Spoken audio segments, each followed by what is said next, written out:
Hello everyone, I hope this video finds you well and enjoying and taking full advantage of your Pesach, albeit I'm sure in a different form than you had in previous years, but nonetheless, hopefully it's been a wonderful Yantif and will continue to be so, and hope we're taking full advantage of everything that Pesach has to offer. I just wanted to share a short thought with everybody. A thought that I heard a number of years ago from my Rav in the shul that I grew up in Chicago, Rabbi Eichenstein, who should live and be well. And it's about the Yontif that we are about to begin tonight, the seventh day of Pesach. The seventh day of Pesach, or as we call it, the second days of Pesach, are very much like the first days of Pesach, minus having a Seder. We do everything that we do all Pesach, and we treat the second days like we do the first days. We have the longer davening, and we have the restrictions on certain melacha, certain activity that we're not allowed to do, similar to Shabbos, and we have festive meals, and in general, the second days and the first days are treated alike. The days in between, Chol HaMoed, the intermediate days, those days are more relaxed, they are less holy than the first and last days of the Yom Tov. The prohibitions are relaxed, the davening isn't quite as long, we don't have the same festive meals and dress, etc. And with all of that combined, we have the full Pesach. Now, oftentimes we think of the second days and the first days as caps. We have the end cap of the second days of Yom Tov, just to end off the Yom Tov with a more of a holiday than simply having Chol HaMoed, and we typically draw the comparison to Sukkot, where we have the first days, and then we have Chol HaMoed, and then we have Shmini Atzeres and Simchas Torah at the end.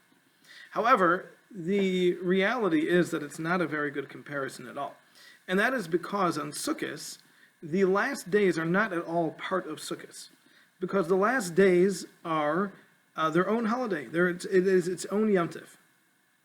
Shmini Atzeres and Simchas Torah, in the Kiddush that we say when we mention it by name, is its own Yom Tov. We don't say it's the end of Sukkot, we say the Yom Tov of Shmini Atzeres.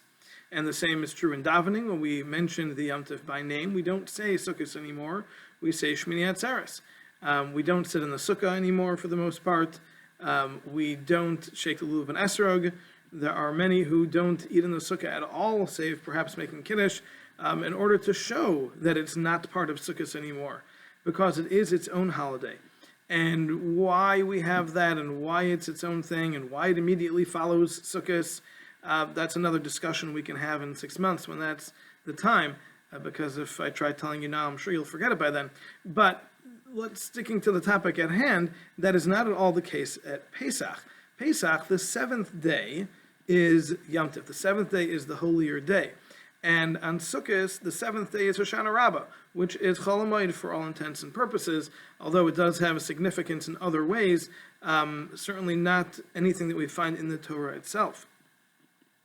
And it's only after the seventh day that Sukkot has ended that we begin Shmini Atzeres, as opposed to Pesach, where the seventh day itself is that holiday of Shvi'i Shel Pesach, the seventh day of Pesach.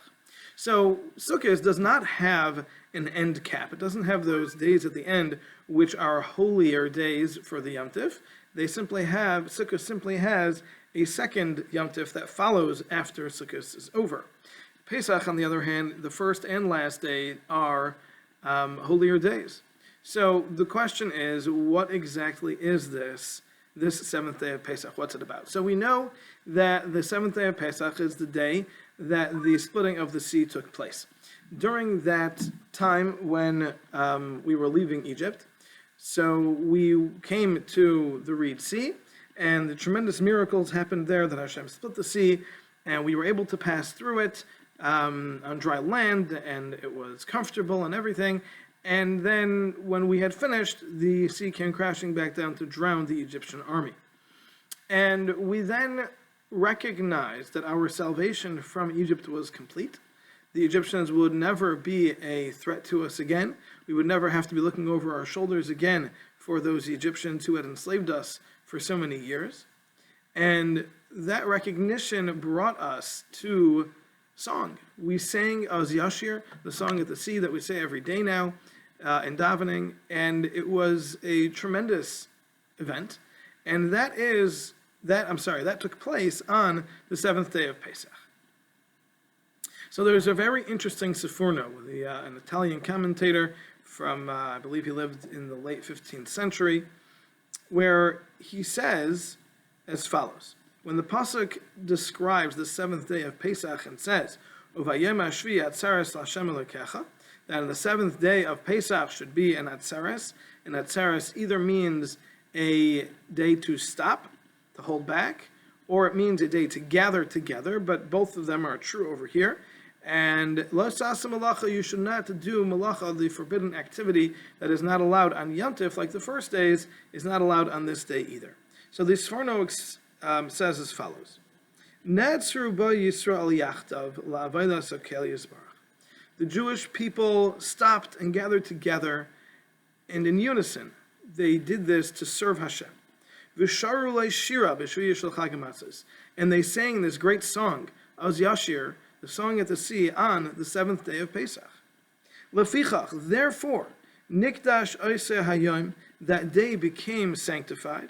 V'laisasa malacha, and therefore the Torah says, do not do malacha, do not do that forbidden activity on this seventh day of Pesach. Ki lulei zeh, because if not for this, if not for the Jewish people's gathering together, their inspiration and their song on the seventh day of Pesach, the seventh day would not be a holier day than the rest of Chol HaMoed, the other intermediate days. Just like we find when it comes to Sukkot, that Sukkot ends without any extra holier days, and then it is followed by another holiday, but the Yontif itself does not end with a holy day, holiday as we call it. The seventh day of Sukkot is not considered holy. It's not extra sanctified. However, Pesach, the seventh day, is. So we see from here a tremendous insight. The entire sanctity of the seventh day of Pesach that we are about to begin tonight is a result of our actions. It's not like any other holiday. Every other Yom Tov is because of things that happened to us and for us and about us. But the seventh day of Pesach is because of what we did. We were moved to sing. We came to this inspirational event of the drowning of the Egyptians, the salvation of the splitting of the sea. There were more plagues, so to speak, that took place at that point, more miracles than there were in Egypt itself many times over, as we said in the Haggadah. And this event led us to such an inspirational outburst of a song, of prophetically inspired song to Hashem. That eternal song is what created this holiday of the seventh day of Pesach. So the Sforno is telling us it's not simply the end of Pesach that we're celebrating. It's not just another holiday at the end of the holiday. No, this is a moment of inspiration that created a holiday. It created a Yontif in the Torah because of what we did. That inspiration was so monumental, and what we were able to accomplish at that moment with the singing of Az Yashir was so great that Hashem said, I am going to make this into a Yontif for all generations.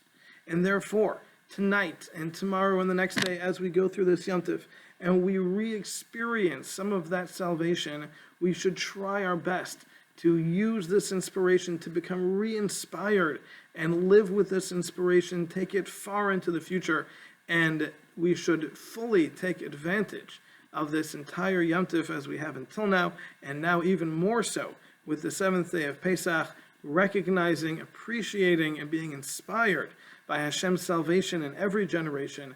And with this, we should merit to all be together next year for Pesach in Yerushalayim. Thank you for watching, and have a wonderful Yontif.